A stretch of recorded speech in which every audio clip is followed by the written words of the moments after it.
Kapiti Island off the North Island's west coast, the whole centre of New Zealand lies open, from Mount Taranaki in the north to the beginning of the Southern Alps. In 1840, the lands as far as the eye could see were part of an empire. The empire was not British, but Maori. Its emperor was the great Ngati Toa chief, Rauparaha. Poet, warrior, and the greatest empire builder of Maori history. Along with his formidable lieutenant, Te Rangihata, he fought for Maori independence in the face of settlers from another empire, Queen Victoria's Britain. Governors Robert Fitzroy and George Grey represented that other empire and the colonising attitudes which ultimately sentenced New Zealand to a quarter of a century of war. Fitzroy was scrupulous but not brilliant. Grey was brilliant but not scrupulous. He was the most dangerous enemy Maori independence had ever faced.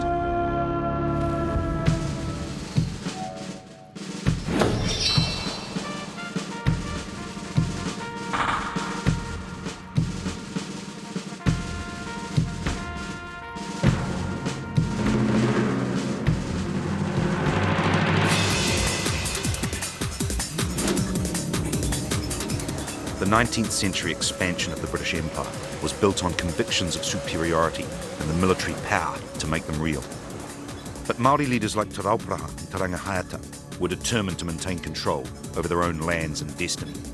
The 1840s saw the first confrontations between British sovereignty and tribal independence.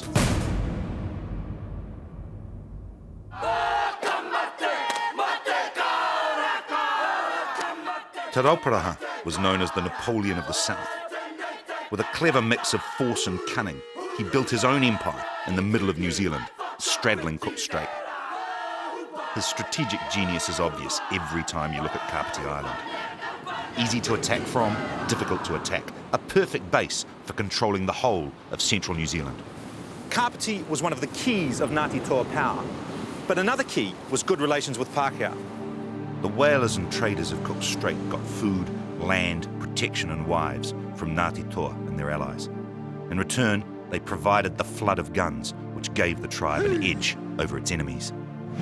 Te Rauparaha had a terrifying reputation among his Maori enemies, but in the infant town of Wellington, he was at first seen as a friend, though a potentially dangerous one. I don't think he ever laid a hand on a Pākehā in any malice whatsoever. I think he used the Pākehā as a tool to better himself.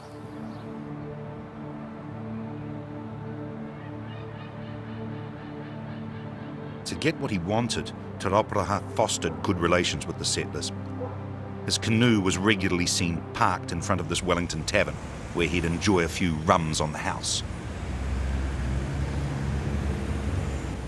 But the British settlers dreamed of building a better Britain of the South. They were not prepared to let Maori independence stand in their way.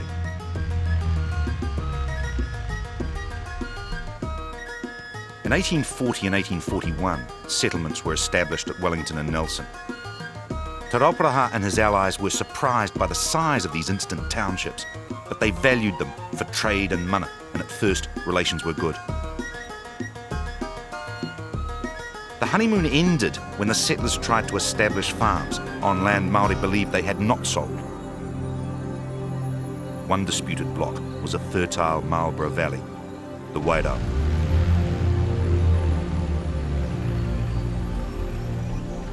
In 1843, both Maori and Pākehā laid claim to the valley.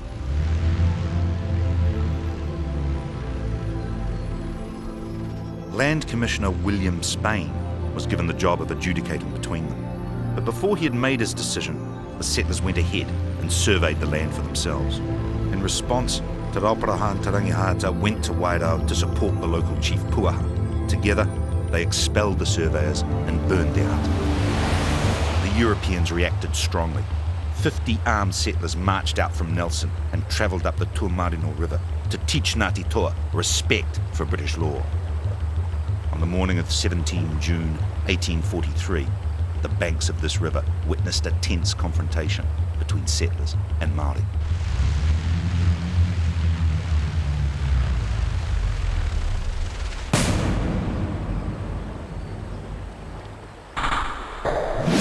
On the English side, the brave but excitable young Nelson magistrate, Henry Thompson. I have come to arrest you for burning the surveyor's hut. You must come with us. And the cooler head of Captain Arthur Wakefield. Order! Men, whatever you do, do not fire unless you get orders. Keep your eyes on them, my men. They have their guns pointed at us. On the Maori side, the Christian chief Puaha, who would go to almost any lengths to keep the peace. Don't fight. The Bible says it is wrong to fight. The land has become good through missionaries. Don't make it bad again. Te Rauparaha, who would go to considerable lengths. When Mr. Spain comes, we will listen to him. And if he says we must give up Waido, we will do so. And Te Rangihata, who would not go very far at all. Who is the Queen? What is the Queen to us? If you will not go, I shall be obliged to compel you. What I burned was my own property. The toia toia and the manuka of the hut was taken from my own land. My men are armed and they shall fire on you if you won't come. We did not go to England to interfere with the Pākehā. Why does the Pākehā come here to interfere with us? Have I burned your house? Have I destroyed your tents or anything belonging to you? Let the men advance! Oh, who told you to fire?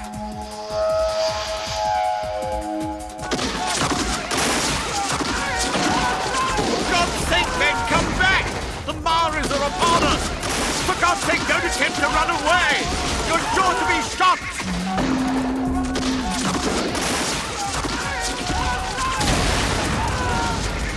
15 of the European settlers, who had little military experience, were shot in the brief but fierce struggle which followed. 4 or 5 battle-hardened Maori warriors were also killed, and so was one woman. Te Rongo, a relation of Te Rauparaha's, was shot through the head. She was Te Rangihata's wife. 20 of the surviving settlers fled for their lives, but a dozen, including Wakefield and Thompson, retreated in some sort of order to a nearby hilltop.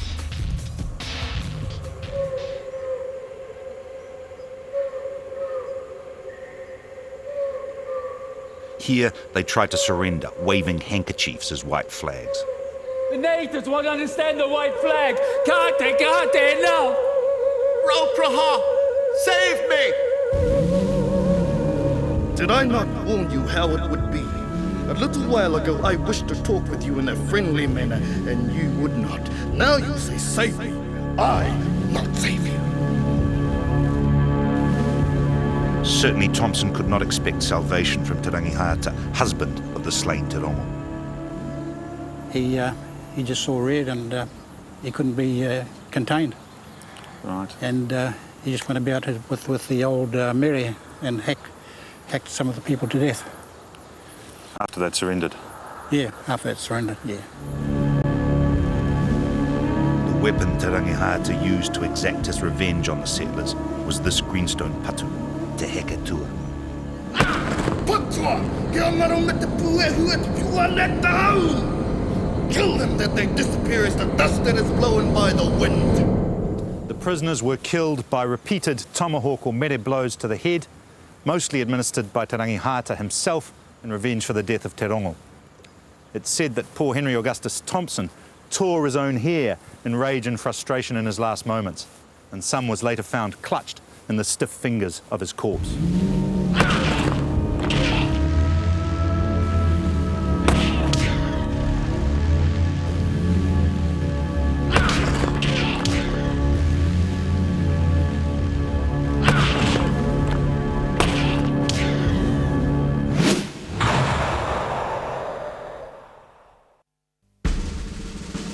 News of the Waiara provoked fear and rage amongst the settlers of Wellington, who had their own land disputes with local Maori in the nearby Hutt Valley. It's difficult today to imagine Wellington on a war footing, but between 1843 and 1846, tensions mounted and fortifications sprouted. The longest side of the town's defences ran from Willis Street along Manners Moor to the old Bank of New Zealand corner, before the burgher became king. They were made up of ditches and strong parapets. The other side went from Lower Cuba Street to the sea, the area where the town hall now stands. Governor Fitzroy came under increasing pressure from the Europeans to settle the score for the Wairau by attacking Te Rauparaha. But Fitzroy lacked the military resources for this, and he also had some doubts about the justice of the Pākehā actions. His successor George Grey had the resources and lacked the doubts. When he had finished with the war in the north, Grey brought his war machine, 800 imperial troops and several hundred sailors, south to Wellington. In February 1846, Grey's soldiers destroyed a village on disputed land in the Hutt Valley and evicted the Maori inhabitants. The local Ngati Rangitahi, backed by their relative the Whanganui chief Te Mamuku and by Te Rangihata, retaliated by looting settlers' houses during the month of March. In April, they took further revenge by killing settler Andrew Gillespie and his 12-year-old son. After that, the skirmishing died down and the British garrisons relaxed. It seemed as though the unfortunate Gillespies would be the first and last victims of Wellington's war.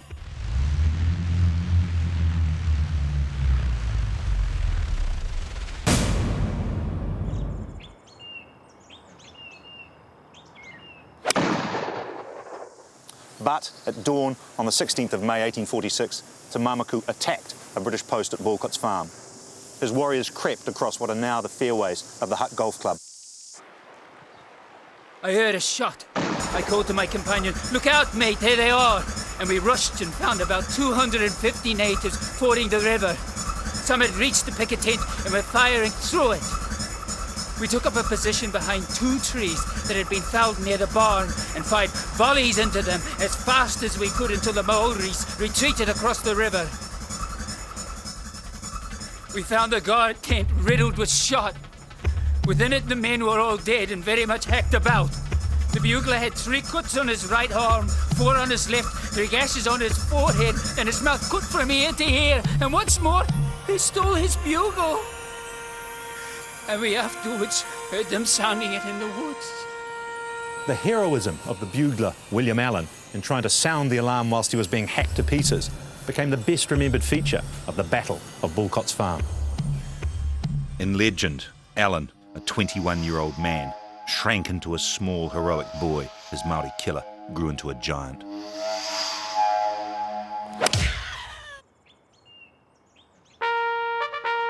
Seven men from the 58th Regiment were killed. A silver bugle became one of the prized battle honours of the regiment.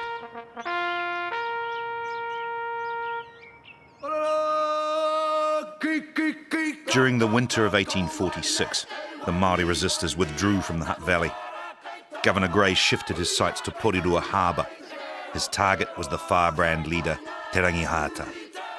The British built a fortified camp here at Paremata, one of the very few stone fortifications to have survived from the time of the wars to the present day. Their warships, including the ultra-modern steamship Driver, patrolled the coast. There's a sense in which this Paremata base was intended as a strategic antidote to Te Rauparaha's Kapiti. Ironically enough, it's said to have been Te Rauparaha himself who suggested the site to Governor George Grey. Meanwhile, Te Rangihata, knowing coastal pa were vulnerable to warships, built his new pa a little inland at Pauatahanui, on the spot where this church now stands. On the 1st of August, the British columns moved in for the attack. To their amazement, Te Rangihata abandoned his pa without a fight and retreated inland up the rough and bushy Horakiwi Valley. The British chased him hard, but he checked their pursuit in a rearguard action 5 days later. It was a fierce skirmish and it cost the British a dozen casualties. Rations were short and conditions tough. One exhausted soldier slept so soundly one night that he burned his boots and feet in the campfire before waking up. The British gave up the chase and Wellington's brief war ended. Te Rangihata withdrew to the Manawatu River, where he continued to defy British authority until his death 9 years later. So why did Te Rangihata abandon his strong pa at Pauatahanui? Why was Wellington's war so strangely low-key? One reason was that many local Maori still believed that the settlers were more useful than they were dangerous and wanted to maintain good relations with them at all costs. Even Te Rauparaha himself remained neutral in his pa at Plymerton, and tried to end or at least limit the conflict. The net result was that only a minority of the Ngati Toa alliance supported Te Rangihata, perhaps as few as 200 warriors. Against these, Grey brought his overwhelming force of imperial troops. In addition, a group of pro-British Atiawa and Ngati Toa crossed the hills between the Hutt Valley and Pauatahanui in late July, threatening Te Rangihata's route of escape. It was they, not the British troops from the coast, who forced the evacuation of the pa. The final reason for the abandonment of Pauatahanui Pa, and indeed for a kind of British victory in the Southern War as a whole, was a decisive non-military blow struck by George Grey. Grey saw Te Rauparaha and Te Rangihata as a danger to the British Empire in New Zealand, but he also saw them as personal rivals and resented their refusal to acknowledge his superiority. In fact, Te Rangihata himself was really quite disparaging about the Pākehā. Now, if you take that in that period, in that context of that period, this was a tremendous slight, if you like, upon the Victorian gentleman. This had hardened Governor Grey to some extent, so that he took on these plans to reverse the situation. Grey resolved to cripple the leadership of the Ngati Toa Empire at a stroke by removing its emperor. His men set out to kidnap Te Rauparaha from his pa in Plimerton. Te Rauparaha had been careful to maintain his neutrality, but Grey realised that the old chief was the key to Ngati Toa power, and he decided to seize him, neutral or not. At dawn on the 23rd of July 1846, 5 picked sailors landed at Plimerton. They were backed by 200 troops and led by a young naval officer, H.F. McKillop. I, with my small party, ran on. Not a soul was stirring. We pushed on to the hut which contained the object of our search. Upon informing him that he was my prisoner, Rauparaha immediately threw himself back into the hut and seized a tomahawk. I seized him by the throat. My 4 men secured him by his arms and legs. He roared most lustily, "Ngati Toa, Ngati Toa!" But the troops coming up prevented any attempt at a rescue, and soon he was in the boat. According to another account, the old chief struggled fiercely until a sailor grabbed his testicles and held on. True or false, the story symbolises both the morality and the effectiveness of Grey's tactics. The old man, looking the interpreter directly in the eyes, said bitterly, "Shoot now. It would be better if I were dead among my own tribe than alive as a prisoner and slave in the hands of an enemy."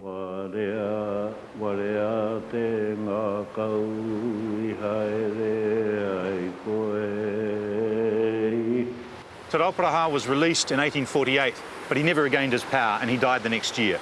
His Ngati Toa empire was corroded, undermined, and ultimately inherited by the British, whose claims to real control over Maori gained some substance in central New Zealand at least. On top of this, Grey and Te Rauparaha were ultimately quite similar men, both brilliant, masters of words as well as people, capable of acts of humanity, but at the same time ruthless, driven, Machiavellian. There's a sense in which Grey had removed Te Rauparaha and slotted himself into his place, the sorcerer dethroned by the apprentice.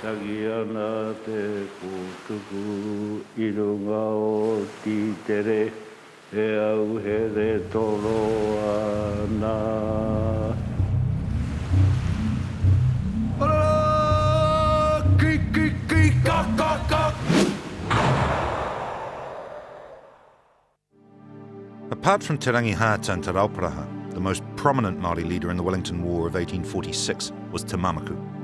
In 1847, after he'd returned home to Whanganui, he found that Grey's soldiers had come to the fledgling settlements at the mouth of his river. He challenged them to fight, trying to make it clear that his quarrel was with the soldiers, not the settlers.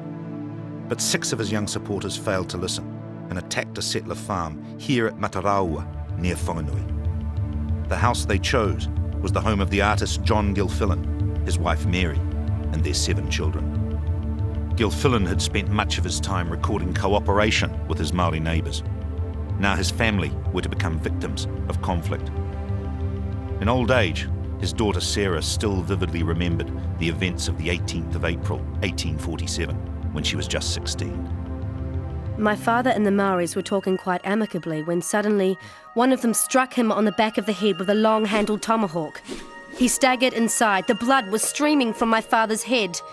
My mother bound it with a sky blue shawl belonging to the baby. While doing this, she continued to urge him to go away, as she felt sure it was only he who was wanted. At this time, no women or children had ever been harmed by the natives. Mary Gilfillan and her children were to be the first. She, her 14-year-old daughter, and 2 young sons were all killed. John Gilfillan and the other 4 children survived, including Sarah, but she was struck on the forehead with a tomahawk and bore the scar for the rest of her life. The chief Hone Wiremu Hipango, along with many other Whanganui Māori who opposed Te Mamaku, were outraged by the Gilfillan killings. They captured the 6 killers and handed them over to Pākehā Utu. 4 were hung here on Rutland Hill in Whanganui town. In late July, a small battle was fought outside the town at St John's Wood, with British and Māori sharing the honours. This ended Whanganui's brief war, and the first round of the New Zealand Wars ended with it. Te Mamaku withdrew to the upper Whanganui River, his independence intact.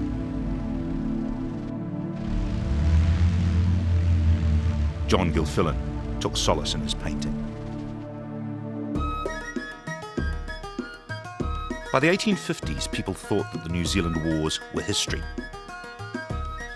There was no fighting, and Governor Grey reported that he had succeeded in peacefully imposing empire on the Maori.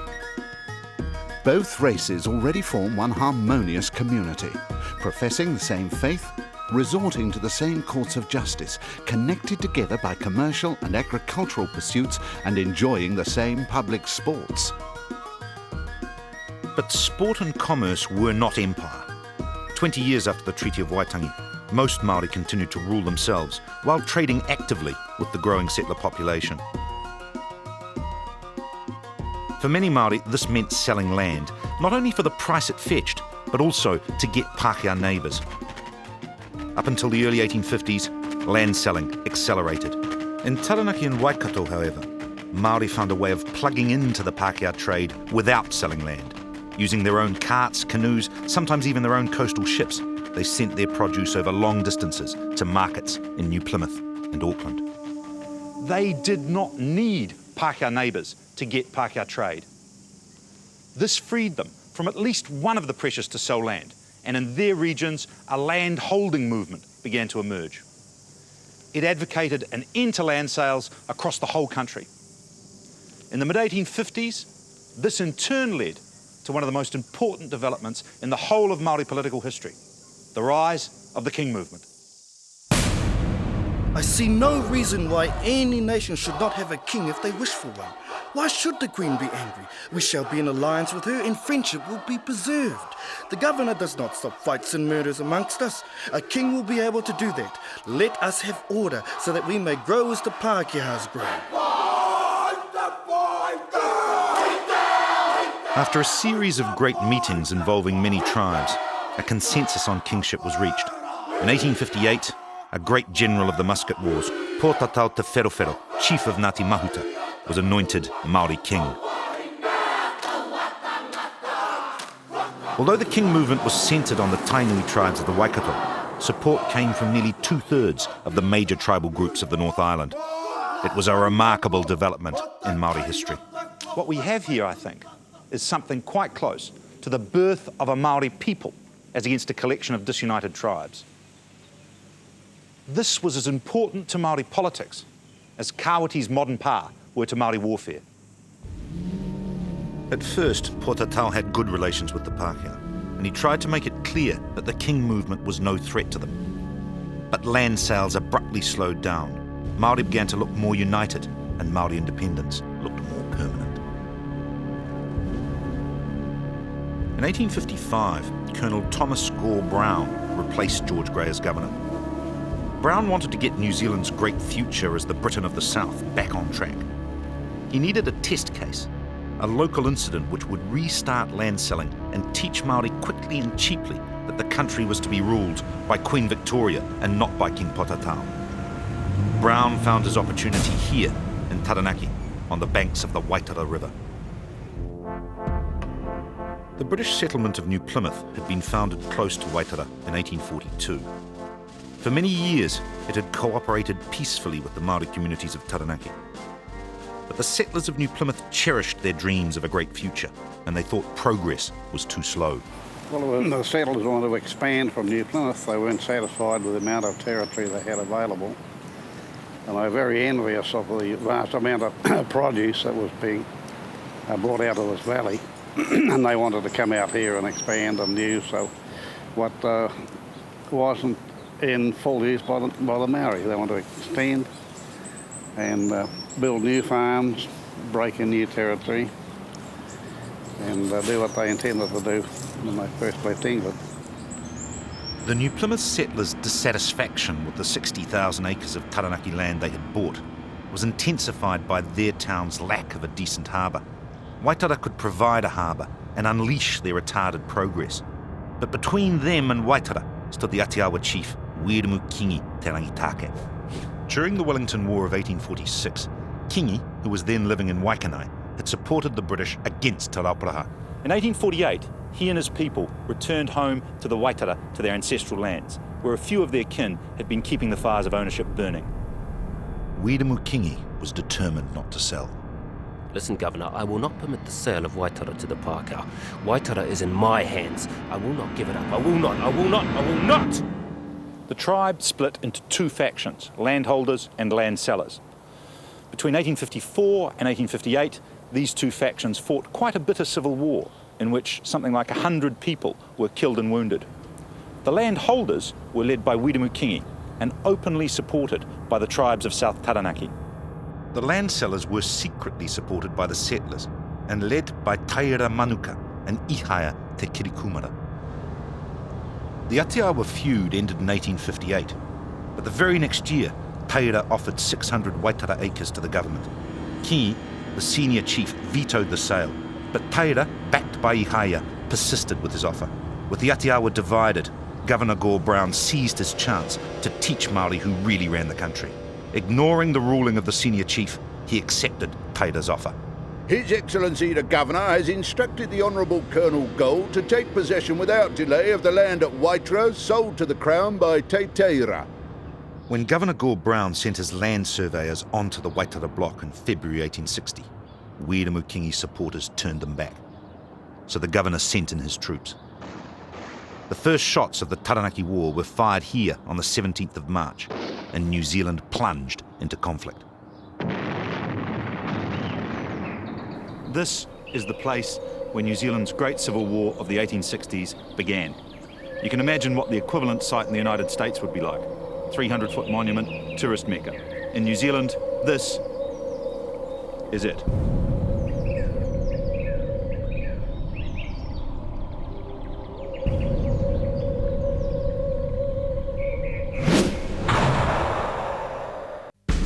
The British troops in Taranaki were commanded by Charles Emilius Gold of the 65th Regiment.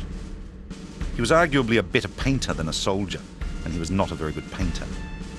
Gold fortified New Plymouth and a few other posts and made occasional forays outside the town, but outlying settlers felt unprotected and vulnerable to raids by Maori. Settlers were killed, refugees streamed into town, farms went up in smoke. Settler militia and volunteers prepared to do battle alongside the Imperial troops. Tensions inevitably developed between the soldier settlers and the Imperial regulars. Insults flew and fights broke out in the town's pubs as they skirmished among themselves. But the real fight was soon to begin.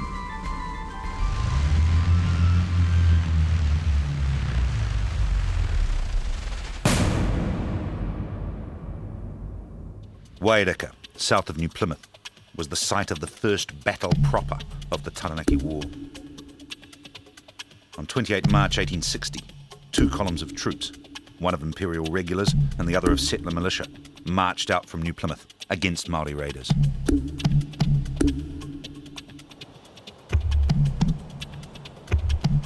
Their objective was the Kaipopo Pā, believed to be the main base for Maori raiders. But as they marched across this headland, both columns became entangled in skirmishes with small Maori parties. To To the disgust of the settlers, the regulars withdrew, leaving the militia apparently in the lurch. In the nick of time, the story runs, a party of 60 sailors came to the rescue, storming the par at which the raiders were believed to be based and killing dozens of chiefs and scores of lesser mortals. The sailors were led by Captain Peter Craycroft, commander of Her Majesty's ship, Niger. He offered £10 to the first man inside the par. In taking the par, the Royal Navy men claimed to have killed or wounded up to 100 Maori, while suffering only 4 casualties themselves. Coxswain William Odgers not only received the £10 for being the first man into the par, but also the illustrious Victoria Cross, the first of the New Zealand Wars. The militia were able to withdraw safely to New Plymouth, where the Imperial sailors became heroes and the Imperial soldiers became villains. Hurrah for the brave hearts who fought for the fair town, when the battle smoke shrouded Waireka's green vale, when the long demon yell of the merciless Maori defied the deep slogan of Saxon and Gael. Ah, gory Waireka, thou'lt ne'er be forgotten. But the so-called Great British Success at Waireka was a myth, a classic example of a paper victory. Māori at the time are said to have described the British victory claims as all fudge, and settler Arthur Atkinson subsequently learned that they were absolutely right. Paris tells me that the 2 Ngapuhi boys lately sent home had a long conversation with him. According to them, there were no men killed at the par at Waireka. This account agrees perfectly with 2 others from independent sources, Riemann Schneider and Messenger, who went up to the par with the storming party and when inside couldn't see anyone to stick or shoot. It's true that several important chiefs fell in the other skirmishing around Waireka, but on balance, the evidence suggests that the scores of Māori alleged to have been killed when Captain Craycroft and his merry men stormed the Kaipopo Pa in fact numbered about 1. William Odgers, VC, must have thought all his Christmases had come at once. He spent most of his £10 reward on a binge in Auckland's Queen Street, but saved some to have this photograph taken. For 3 months after Waireka, British and Māori continued to destroy each other's houses and cultivations, and threw up pa and fortified camps.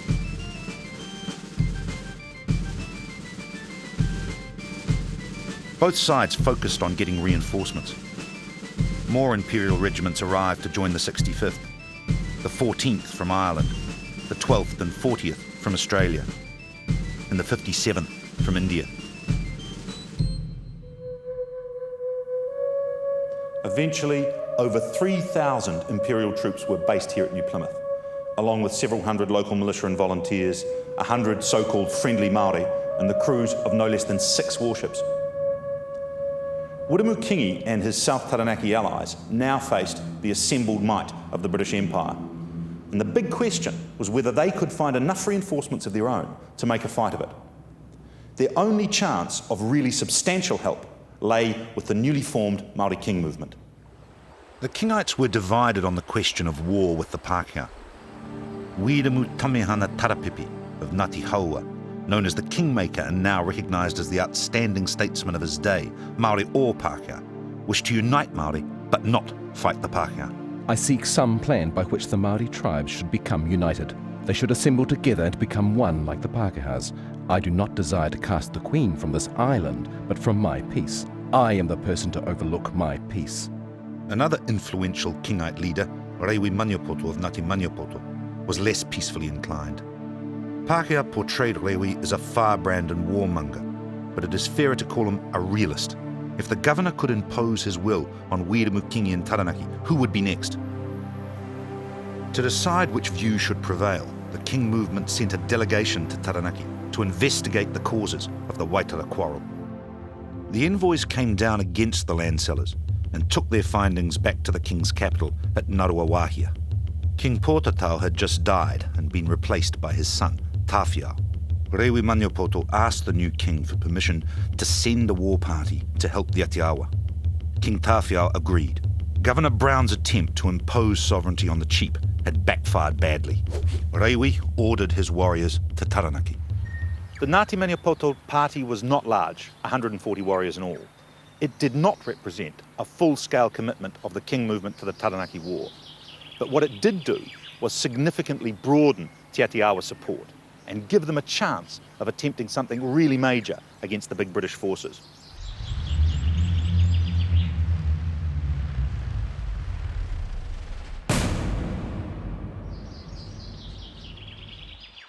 William Marjoram, a 32-year-old sergeant from Suffolk, was one of several hundred soldiers based at the Waitara. He was a reformed alcoholic who had turned to the Lord. June 27th, a most memorable day. At 3 o'clock this morning, we were turned out and marched towards the Puketakaweri Pa, about a mile distant. Our silent march through the darkness was gloomy enough. The morning was raw and stormy, and to heighten my distress, I fell into a ditch of water. The Pa at Puketakawere, built by Te Atiawa, was just a couple of kilometres east of the Waitara and right under the British noses. Looking back down on the British position today reveals just how close the Pa was. Its very existence was a challenge, one the British had to accept.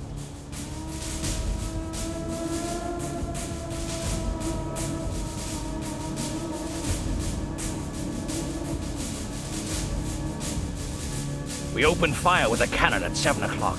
Having destroyed a portion of the stockade, Major Nelson determined to take the place by storm. The Pa consisted of two low hills. What seemed the main Maori fortification was built on the southern hill, Anuku Kaitara. It had a prominent flagstaff. Puketakawere proper, a short distance to the north, appeared to be lightly defended. It was the Atiawa chief Hapurona, said to be a fiery little man of great military talent, who devised the Maori battle plan. Anuku Kaitara Pa seemed strong, but it was really a false target designed to distract British attention from hidden Maori entrenchments. Puketakawere, on the other hand, seemed weak, but it too had hidden defences. A British division under Captain Messenger crept through the bush to take the Maori positions in the rear by surprise. It was they who were surprised. The division lying in ambush at rear of the Pa was attacked by a large body of natives, who rushed down from the bush and overpowered our men. The fight that ensued was fearful. Many poor fellows belonging to this division were driven into the swamp. The natives rushed upon them like tigers, tomahawking the wounded in the presence of their comrades. As for those who escaped, their deliverance was a miracle. As the main body under Nelson advanced on the Pa from the front, his troops too were ambushed by the Maori from hidden trenches. Rebels were now advancing from all quarters. About this time, one of my gunners suddenly fell over, casting a look at me which I will never forget, and at the same time crying, "I am shot!" The ball had entered the hip, passing out through the groin, and afterwards passing between my legs. All who were able to returned to camp about 11 o'clock, disheartened and dispirited. They didn't give the Maori credit for being able to work this type of warfare, and that's why they made it a disaster. So brilliant were Hapurona's tactics that the British assumed that they must be the work of Europeans. Rumours flew that white men had been seen leading the Maori during the battle. The truth was that the British had been defeated by Maori brains, not European ones. Hapurona succeeded in ambushing the British from concealed positions prepared in advance, not once, but twice.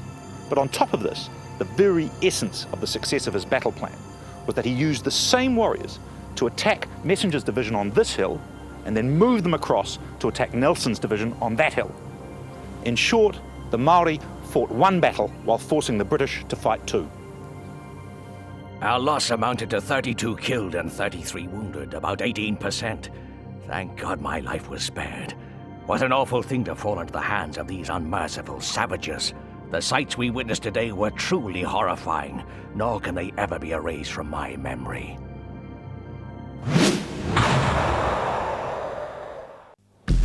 After the disastrous defeat at Puketakawere, the British remained largely on the defensive. Meanwhile, Te Atiawa obtained more reinforcements from the King movement. As the costly and unnerving war dragged on to the end of 1860, many settlers blamed the frustrating lack of success on the Imperial commanders. Jane Maria Atkinson had some harsh words to say about Colonel Gold. There does not seem to be an ounce of brains among the officers. The utter incapacity and monstrous stupidity of almost all at the head of affairs becomes daily clearer. Colonel Gold is a pompous old fool, so touchingly dense in his stupidity that you can view him as a gigantic baby. Gold was no genius, but to some extent he was being made a scapegoat for good Maori strategy. The Maori were part-timers fighting full-timers. Unlike the British, they had no professional army. They solved this problem with what amounted to a kind of shift system. Small groups of warriors would come to the battlefront in Taranaki, remain for a few weeks, involving themselves in the fighting, then return home to renew their supplies. They would then be replaced by other groups. This constantly recycled Maori army was able to pen the British inside New Plymouth with dozens of mass-produced modern pa. Each individual pa was fully expendable, but together they constituted a kind of cordon which gradually began to strangle New Plymouth. If a small British force attacked a pa in the cordon, as Nelson had done in June of 1860, it would be hammered. If a large force tried it, then the particular pa would simply be abandoned and replaced by others. In effect, each expensive British thrust was absorbed by the pa cordon as though it had been banging into a cushion.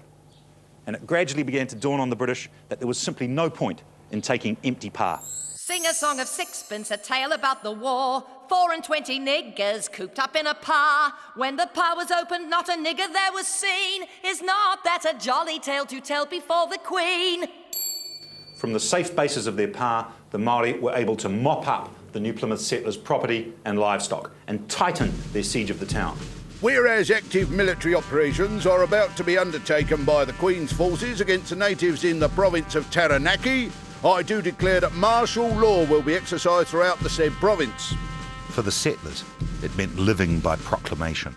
Notice is hereby given that the sale of arms and ammunition without a special licence will subject those persons to trial by court-martial and, if convicted, to suffer death. Where possible, women and children were sent to safety in Nelson and Auckland by ship. As it is necessary that families should leave this town, they must prepare to embark to such places as shall be decided upon. Those who remained weren't allowed to venture beyond the town's limits. Crowded conditions and lack of supplies meant disease was rife inside New Plymouth. 121 settlers died of illness during the war, 100 more than the usual death rate.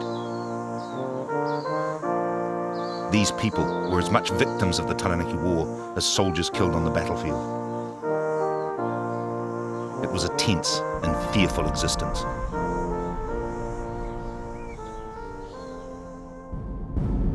I saw the smoke of cannon and heard the dreadful booming of the report, and immediately a stream of women were to be seen hurrying up the steep path into the barracks, some women with a child under each arm, without either hat, bonnet or shawl, some with a bundle hastily thrown together, and many seemed utterly bewildered amidst the confusion and noise of women crying, children screaming, and the eager, anxious questions to know what it was all about.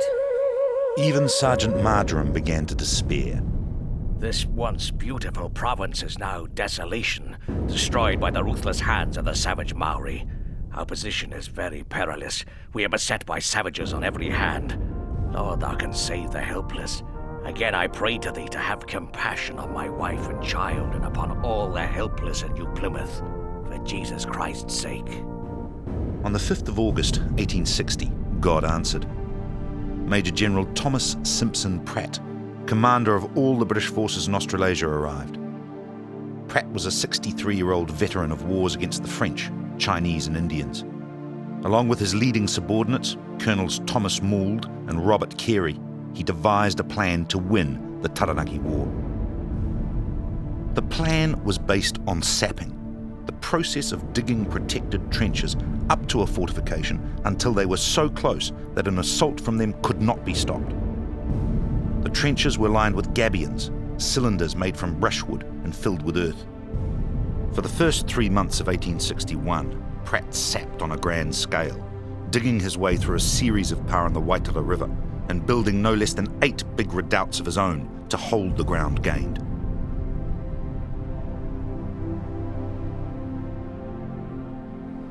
And it seemed to work fairly well, except the odd head got hit by Maori sharpshooters firing from up top, from there, and also long haul stuff from the long hill across there, firing into the sap, this type of trajectory.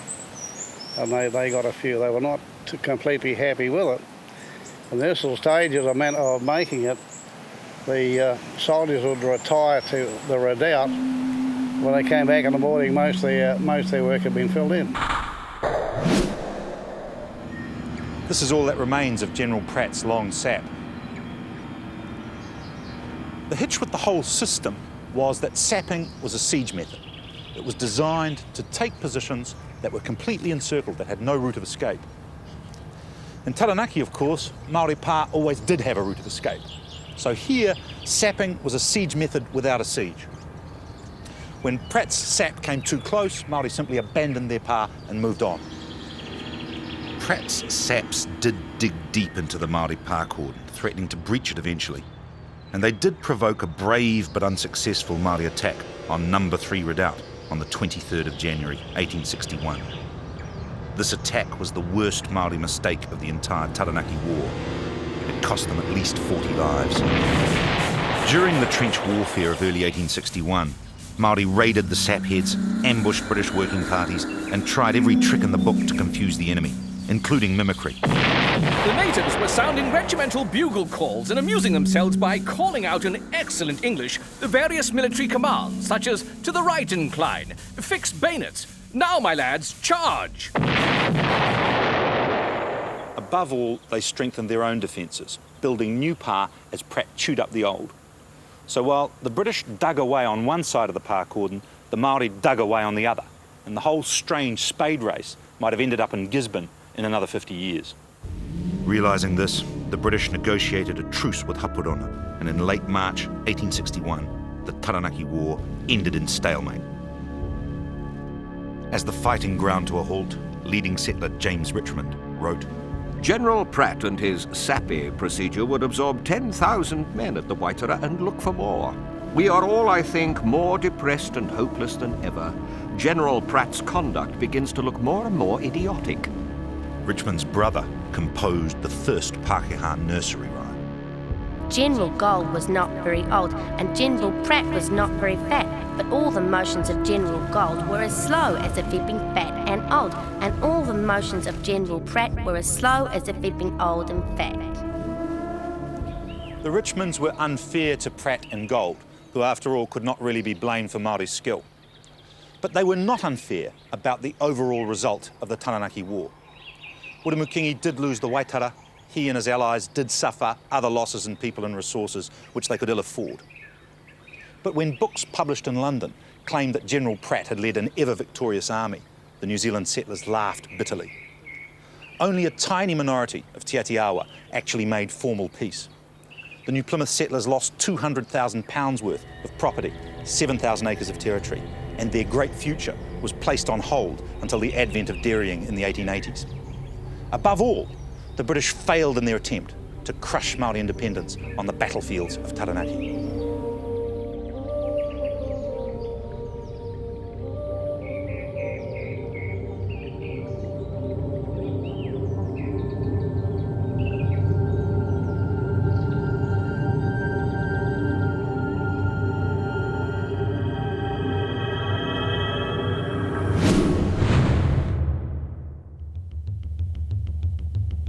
As Governor Gore Brown and the leading settlers brooded on this, they realised that the King movement and its shift system had been the backbone of Māori resistance. They concluded that there was only one way to cripple Māori independence: breaking the King movement by invading its Waikato heartland.